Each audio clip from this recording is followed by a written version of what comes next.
Lenovo ThinkBook G14 new laptop. इसमें RAM update करना है, तो इसको खोलते हैं। बॉक्स पैक अच्छी सी फिनिशिंग है।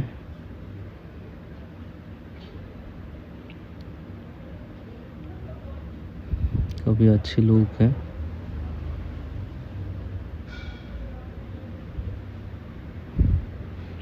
कीबोर्ड फिनिशिंग भी अच्छी है।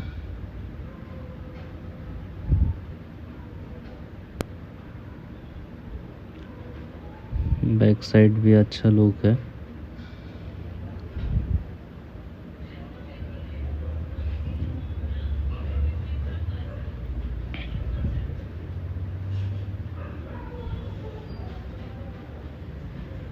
एक मेमोरी स्लॉट, USB स्लॉट और लैन पोर्ट दे रखे हैं। दूसरी साइड है तुम्हारा एक टाइप सी चार्जर पोर्ट, एक टाइप सी नॉर्मल, एक HDMI पोर्ट, एक USB और एक aux headphone Jack.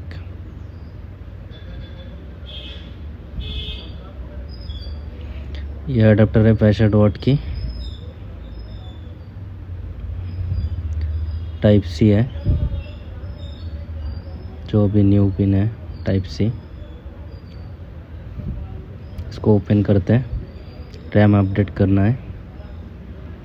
By default 8 GB है, जो मदरबोर्ड के साथ इनबिल्ड है, तो हम एक्सटर्नल एक 8 GB लगाएंगे।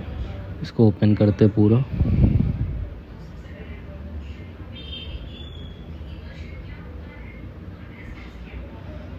जल्दी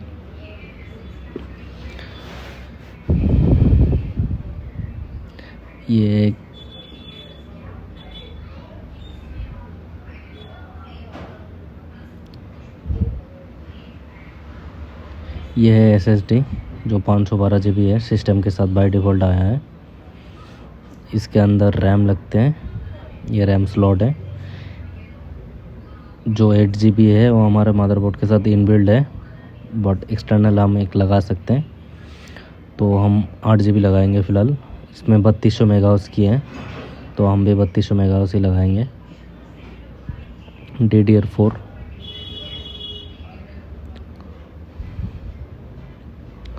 2 रैम।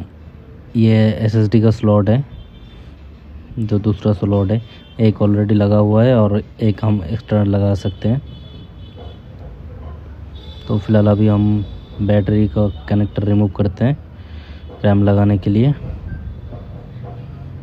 नहीं तो शॉर्ट हो जाएगा। ये हमारा 3200 मेगाहर्ट्ज़ की 8 GB रैम है, DDR4 की, जो सैमसंग की है। इसको लगा देते हैं, बैटरी कनेक्शन को लगा देते हैं।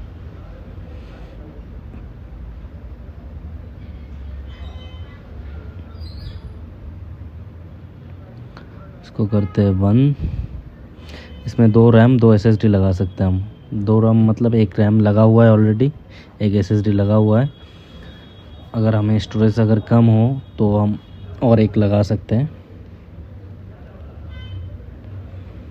तो इसको जल्दी से बंद करते हैं। चेक करते हैं SSD।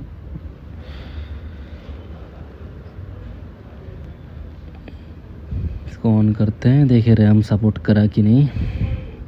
डिस्प्ले आ गया, मतलब रैम सपोर्ट कर गया।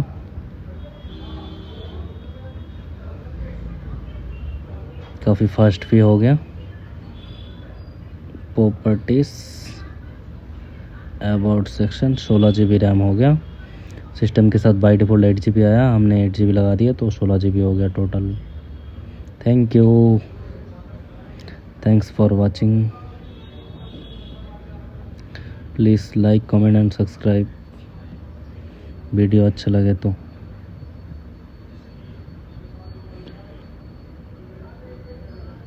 सिस्टम की अबाउट चेक कर लेते हैं एक बार। i5 12th generation